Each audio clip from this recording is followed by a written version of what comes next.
Dad. We could only win, so we set fire to the mill. Watch it burn into pieces. We'll destroy their machines and they'll know how it feels to be like us. It's done! It's done!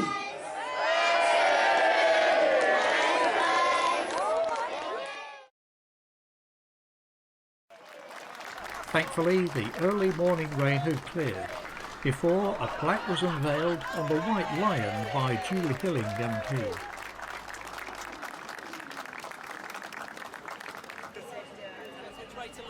Across the way on the former site of Westhoughton Mill, the Houghton Weavers and Wingates Band entertained a swelling crowd before the highlight of the evening, a reenactment of the events leading up to the burning of the mill 200 years ago. Like the roses in June, and we danced with that beautiful fair. Then we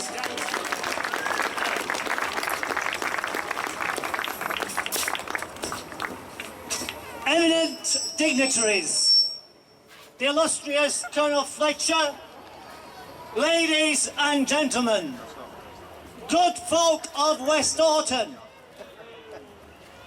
As you have been told, my name is Thomas Rowe, and together with my son-in-law, the good James Dunco, we have become the new owners of this magnificent weaving mill that stands before you.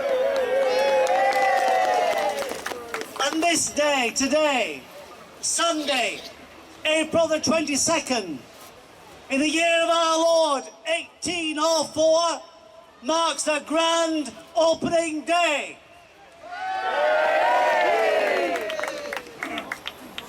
As you can see, this mill is no ordinary mill, but a revolutionary mill that houses a gigantic steam engine, which in turn drives 170 pairs of power looms. Well, what does all this signify? Well, I shall tell you. This signifies that weaving is no longer confined to the skilled class of weavers, but to any able-bodied man standing right here before us today. This signifies that no longer will families have to struggle to fend for themselves. This signifies that the community of Westhoughton will overnight be transformed from a rural village to a new township.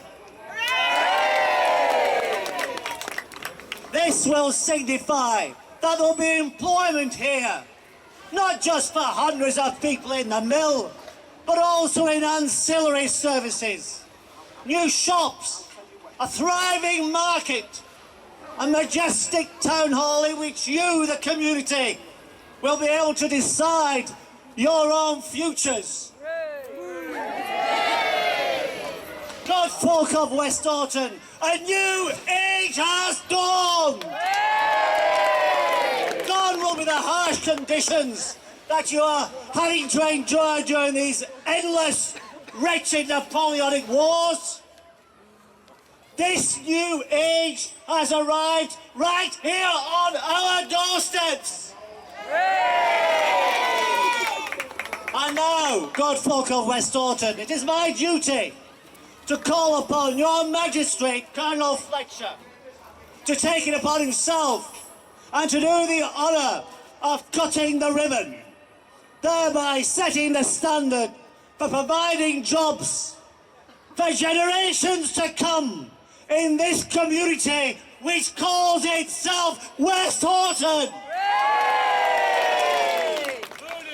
Fine folk of Westhoughton, it gives me great pleasure to cut this ribbon today and so mark the opening of the fine mill over there. May it bring you fine peace and prosperity for years to come. Hooray! Amen! Hooray! Amen! Hooray!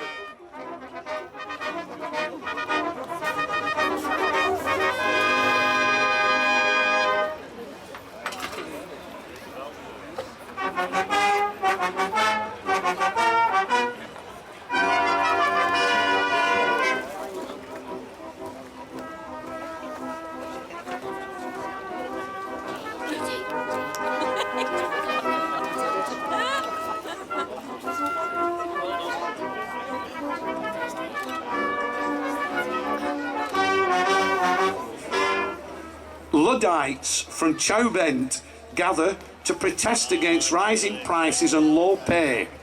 Their children are starving. They blame the weaving mill in Westhoughton for their plight. And we'll sing a song, and we'll be joined by children from Sacred Heart School. This is a song that we'll repeat a few times. It's Poverty Knock. If you want to join in, every time we sing Poverty, Poverty Knock, you can clap twice.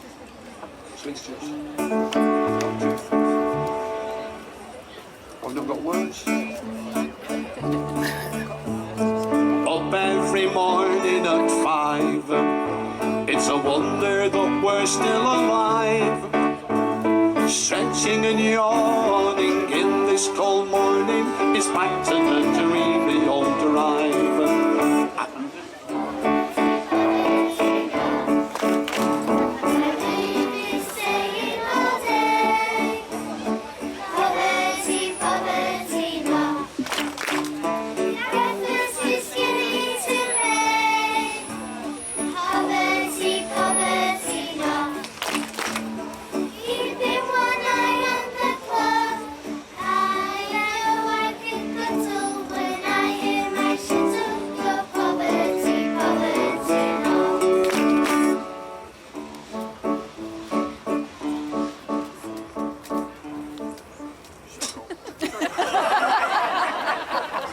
Sorry, did you hear that, Steve? No, sorry. Job Fletcher, one of the Luddites, is complaining about his hardships.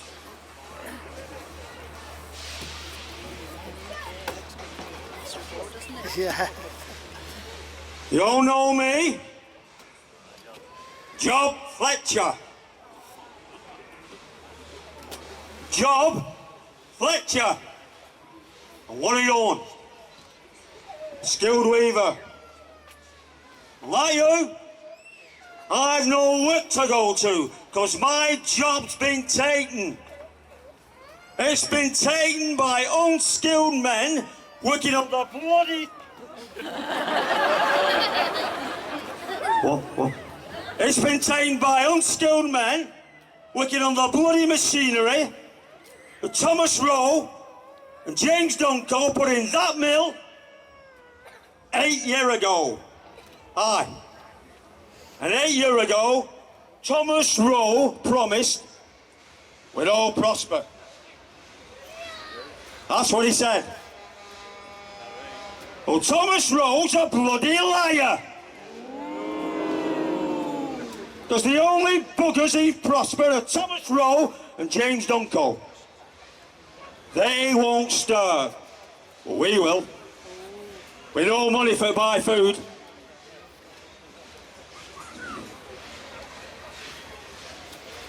And with raw cotton in America not getting through because of that bloody war.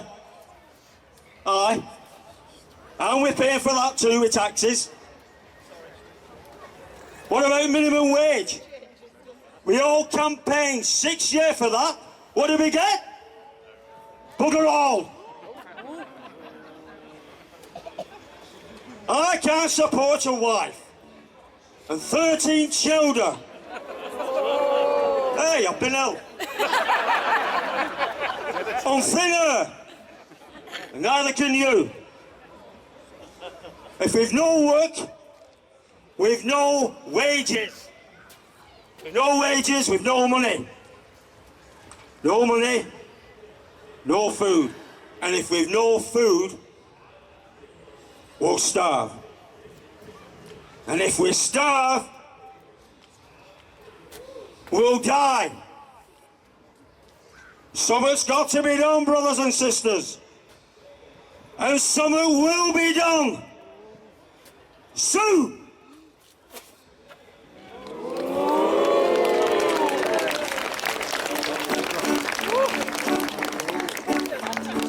Oh dear, we're going to be late.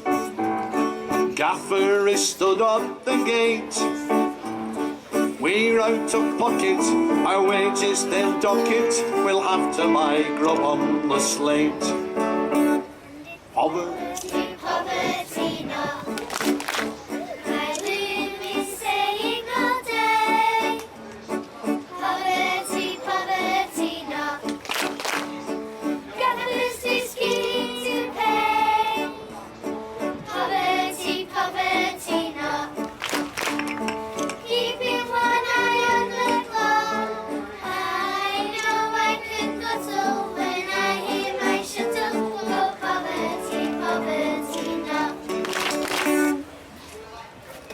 wives and children of James Fletcher and Thomas Kerfoot enter the stage and are complaining they are starving. Anne Smith and Doreen Kerfoot.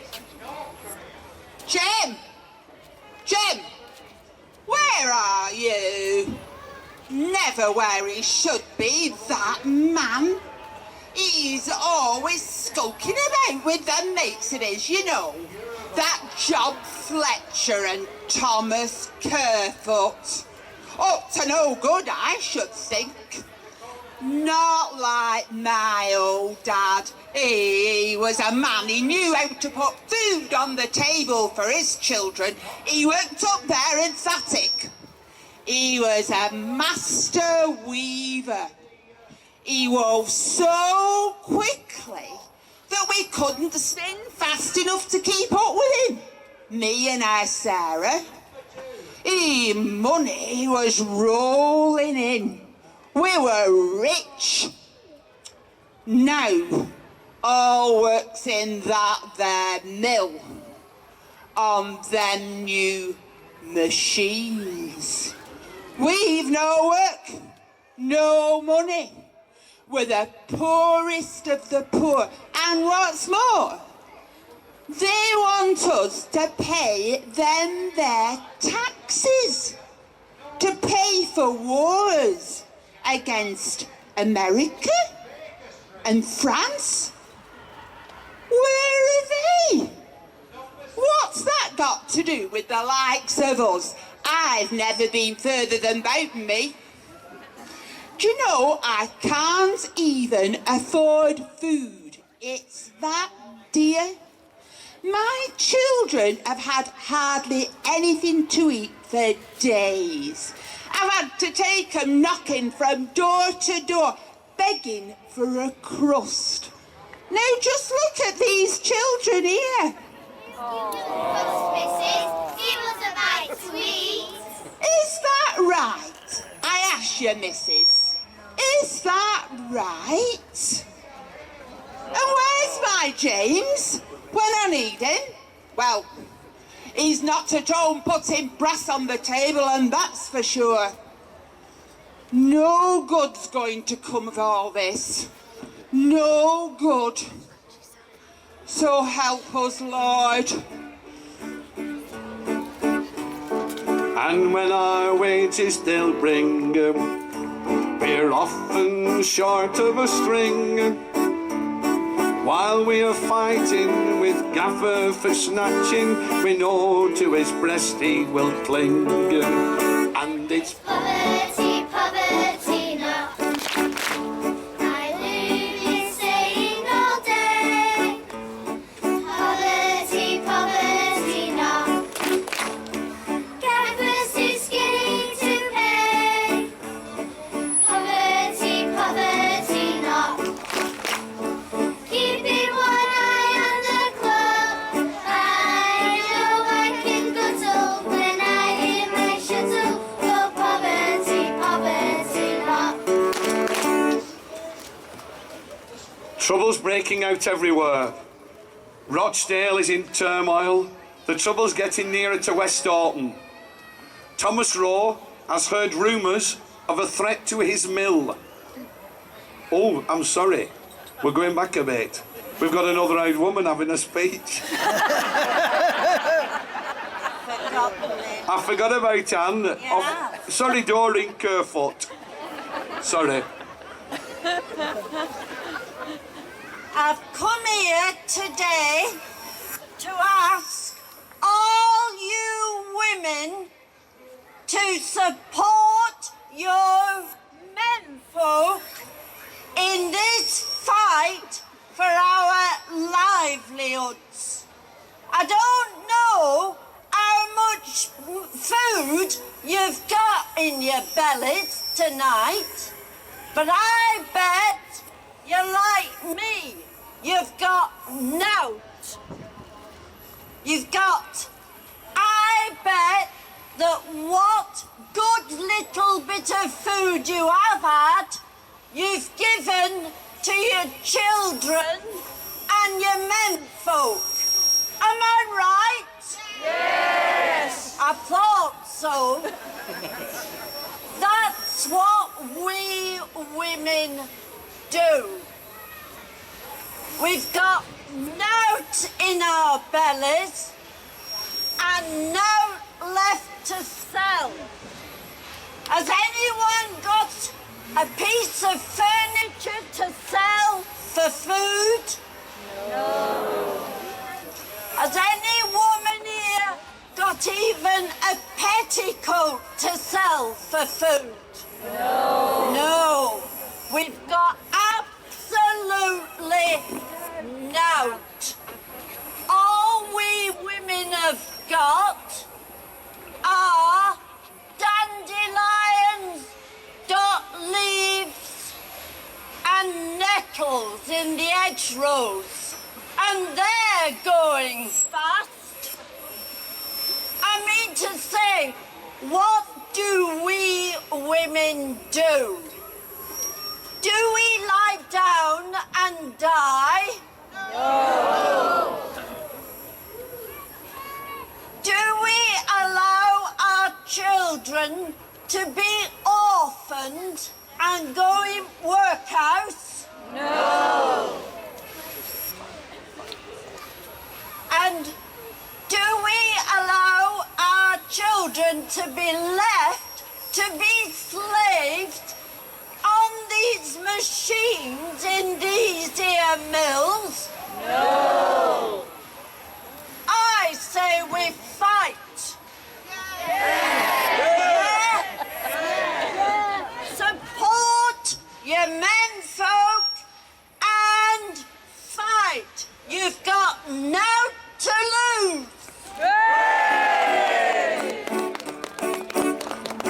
Sometimes a shuttle flies out and gives some poor woman a clout. There she lies bleeding, but nobody's heeding, oh, who's going to carry her out? And it's Poverty, poverty not. My loom is saying all day. Poverty, poverty not. Travelers too skinny to pay. Poverty, poverty not. Keeping one eye on the clock. I know I can console when I hear my shuttle go. Poverty, poverty not. Job Fletcher now rouses the crowd. Good people! Good people of Westhoughton!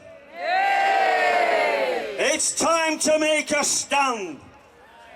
To make a stand for your livelihoods.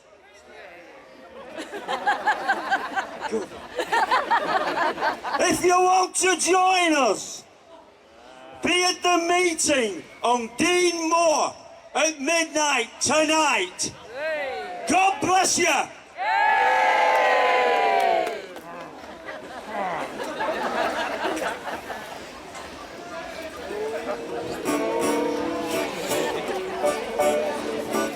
Oh dear, my poor heart it sings. I should have woven 3 strings. My threads they are breaking and my back is aching. Oh dear, how I wish I had wings. And it's Poverty, poverty not. My loom is saying all day. Poverty, poverty not. Travelers too skinny to pay. Poverty, poverty not. Keeping one eye on the clock. I know I can console when I hear my shuttle go. Poverty, poverty not. trouble is breaking out throughout Lancashire. Nearby towns such as Rochdale fighting, and trouble is getting nearer to Westhoughton. Thomas Rose heard rumours. There are threats to his mill. He meets with Colonel Fletcher.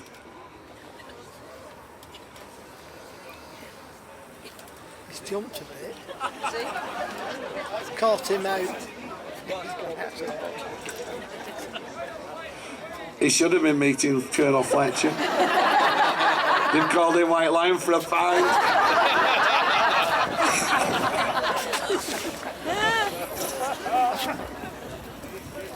It's a good thing you recruited those lads as spies to eke out those troublemakers. Yes, it is. You know, I told you a while ago that they'd be meeting on the moor, swearing illegal oaths of secrecy.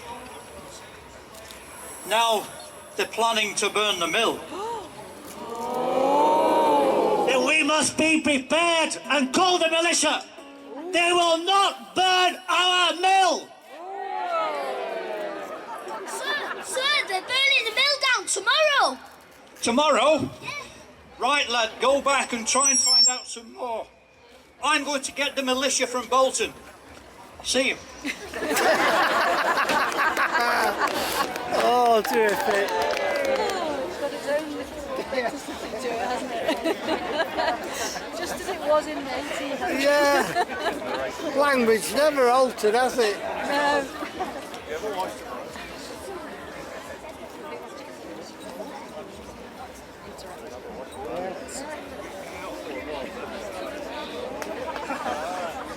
Keeps falling. Johnny Berry's got a different script.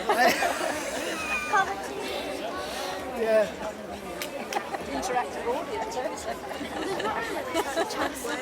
Not really had a chance to practice together, have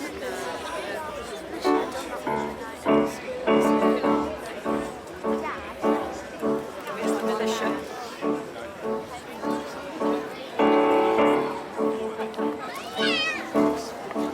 It's midnight on the moors outside Bolton, and Luddites and their wives are trying to incite the crowd to take the oath.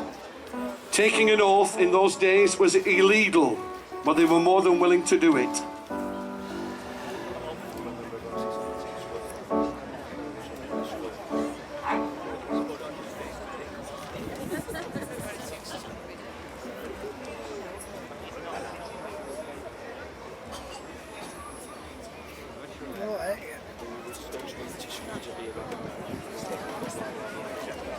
God help us. My baby's starving with hunger. You join with us and help our brave menfolk. Yay!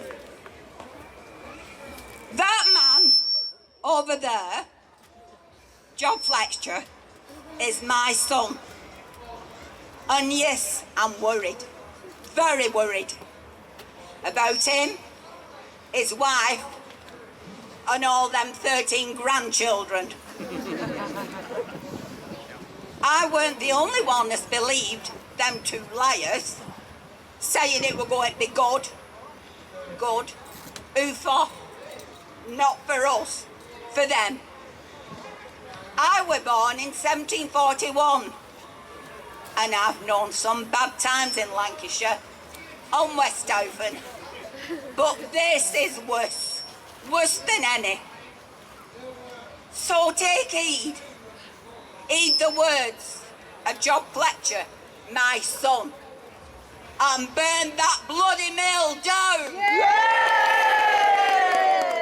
Wise words, mother.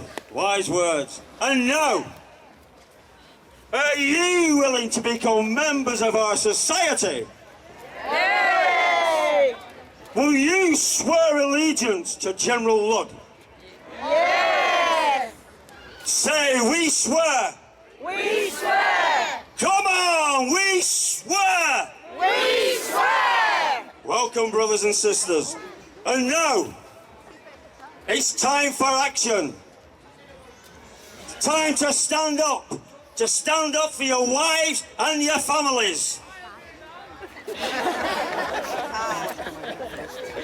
If you wheels, say aye. Aye! Say aye, Westhoughton. Aye, Westhoughton! I say, burn down the mill. Hey! Burn down the mill. What do we do, Joe? We do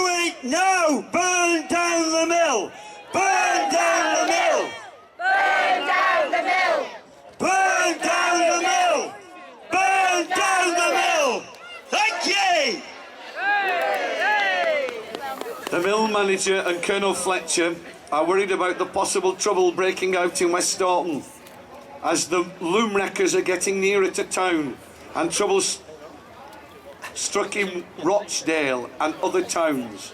Colonel Fletcher and the mill manager.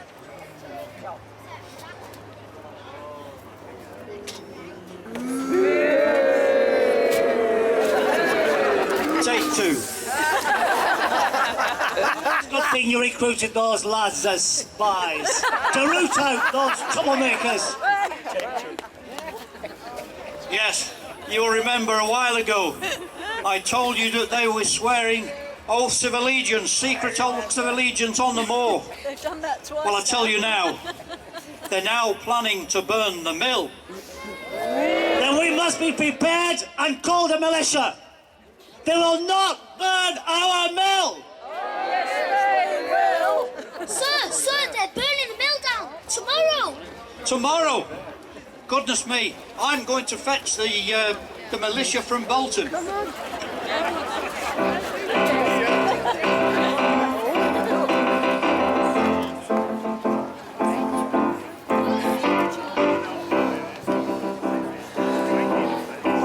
So the militia stationed in Bolton make their way to Westhoughton.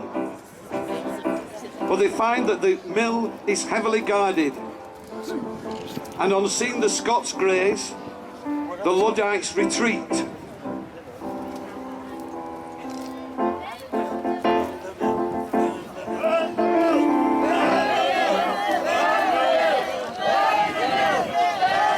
Back!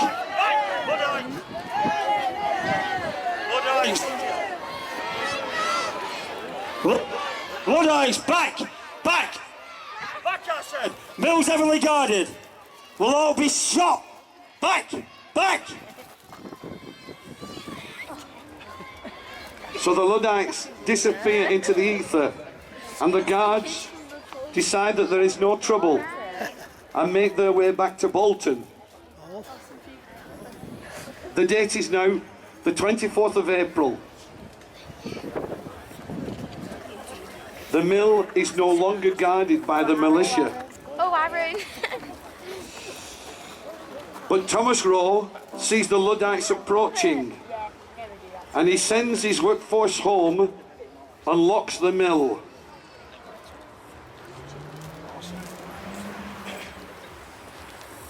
I can see the agitators approaching.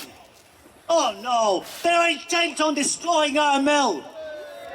We'll have to send the workers home and call the militia. Where's Callan? Callan! Yes, sir. Go to the White Mill and ask for the militia. Ask for old Grim and then ride as fast as the wind and fetch the Greys. And let's pray to the Lord that they will arrive in time to save our precious mill. Sir, yes, sir. The mill! The...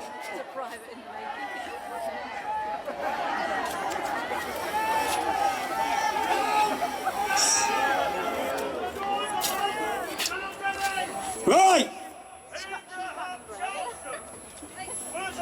Charleston! I'm here, Joe. Right, lad, get that bale of straw, get over to the mill, and get in through your window. Go, lad, move!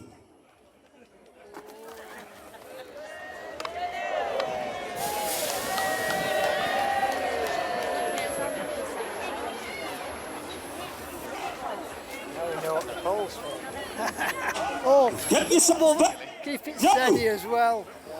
Back here, boy. Right, brothers. Burn down the mill. Burn.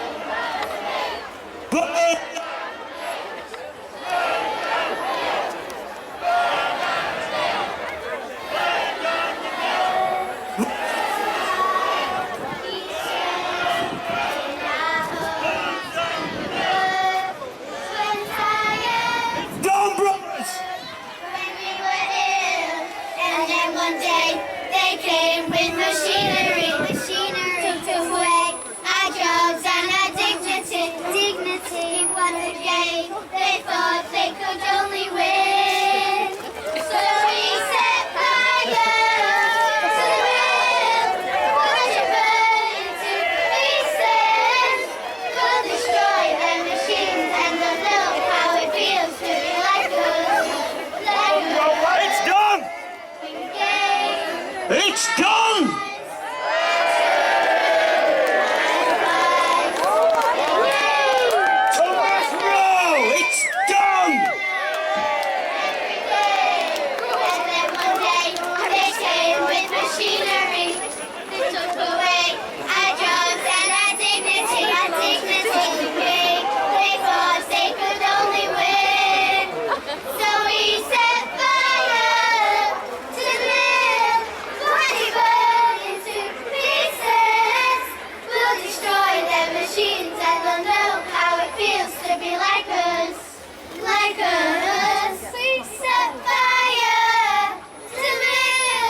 The fire is still blazing and the Luddites have returned home by the time the Scots Greys arrive.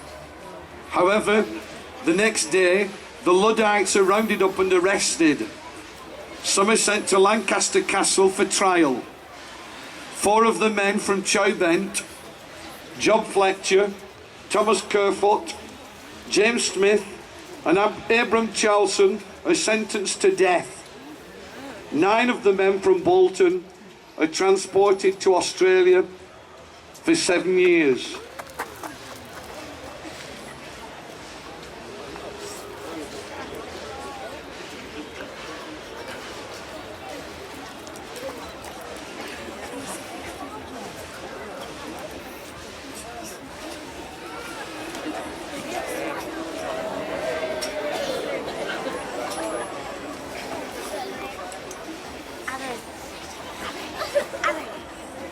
Switch your mic on. I want my mummy.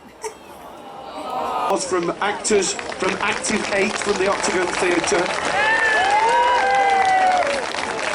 And a special round of applause for the children from Sacred Heart School.